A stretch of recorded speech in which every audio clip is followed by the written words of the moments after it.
Social media has opened up a whole new world to us as it comes to ethics and how we treat people and the material that we see on social media. So let's take a look at some of the challenges that we're facing. The question is really, is anyone ever on or off the clock? Is there a personal and a professional when it comes to social media?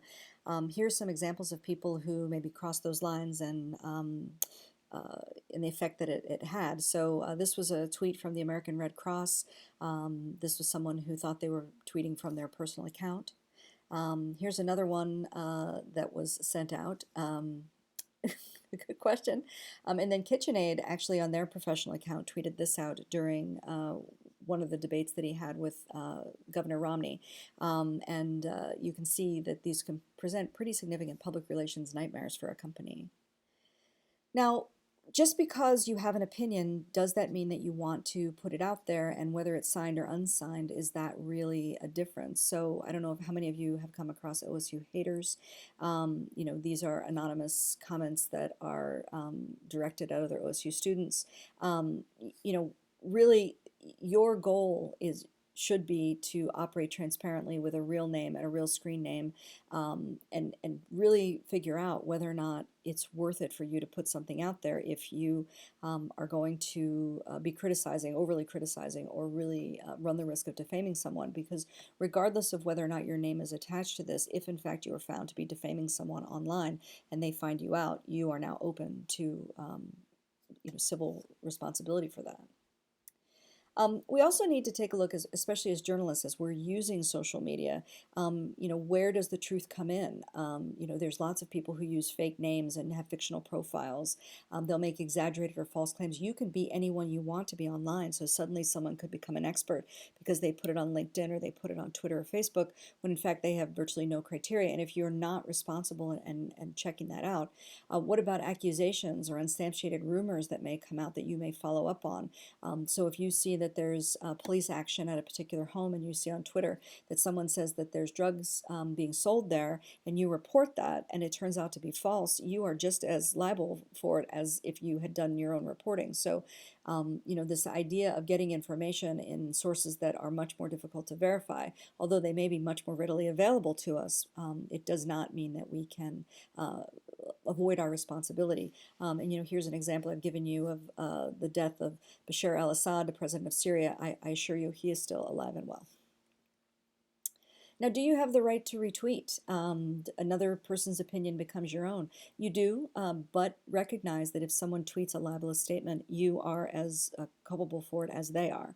So falsehoods become yours. Even though you may put attribution, it's not really a salvation for you. Please remember that the law on this is ever evolving, and we really don't know where it's going to go, but we do know that you are just as responsible for what you retweet from someone as what you would originally tweet. Let's look at a couple examples here. So here's one. Congresswoman Gabrielle Giffords dies after being shot in the head after a public appearance in Tucson, Arizona. Note it was retweeted by more than 100 people, because actually the retweeting stopped there.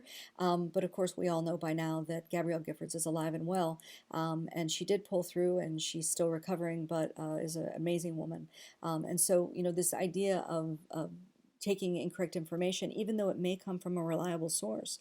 So NPR was the first to send out the information. It was Reuters is a very reputable news agency. Then it was retweeted repeatedly. So just because something's sent out reliably doesn't mean we know it to be true.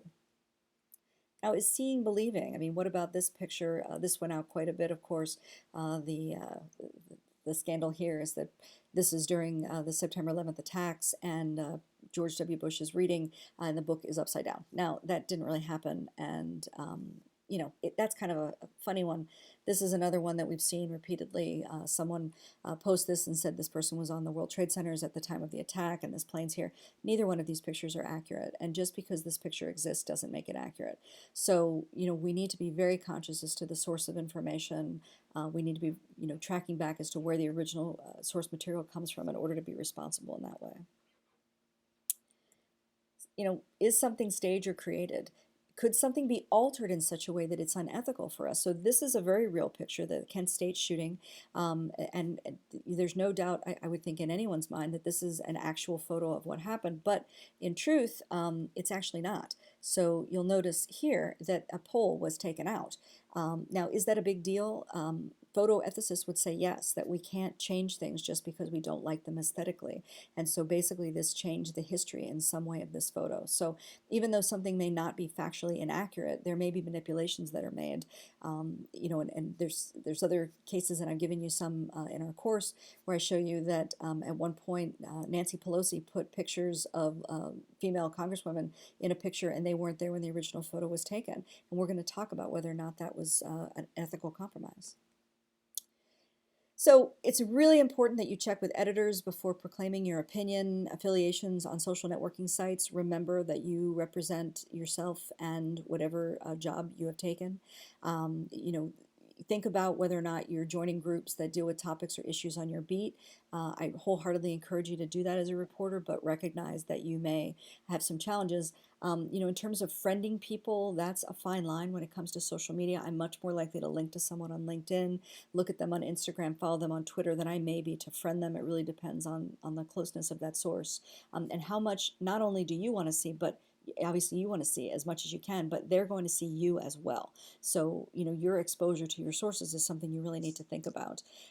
Just because something's public, do you use it? We actually have quite a few restrictions in the media in terms of whether or not we will pull a photo off Facebook, and we don't do that without permission, or Instagram, things that are on Twitter. So we need to make sure that we're aware of the policy of the publication that you work with. The Lantern, we always get permissions, no matter what the social media is. But these are all ever evolving things that we need to be very conscious of. Some things, though, don't change. So these are the obvious ones when it comes to social media. Don't lie, don't plagiarize, don't steal people's ideas. Link to the material that you receive. So if you're going to quote, something that was on a website, put the link right in there. If you're going to have a social media account, make a screen capture of that tweet. Make sure that you have a record of everything, and make sure that you recognize whether or not something is an advertorial or a sponsored content before you're going to be accessing that as resource material. Less obvious, we have to start thinking about conflict of interest and, who are you serving? Who exactly is the readership? What exactly are you trying to accomplish by your use of social media? It's important that we admit and correct our mistakes. So if we're going to tweet something out and it's incorrect, that we go back and we make sure that we issue a correction and we indicate, what we had sent out initially, that we show good taste in what we're sending out. And, even though you may be at a scene and you see something rather gruesome, and you take a photo of it, do you want to send that out on your Twitter account or your company's Twitter account? Just because you can do something doesn't necessarily mean you should do something, and we need to be really responsible, because remember, everything that goes out on social media is just as published as it used to be on as we would put them on a printing press.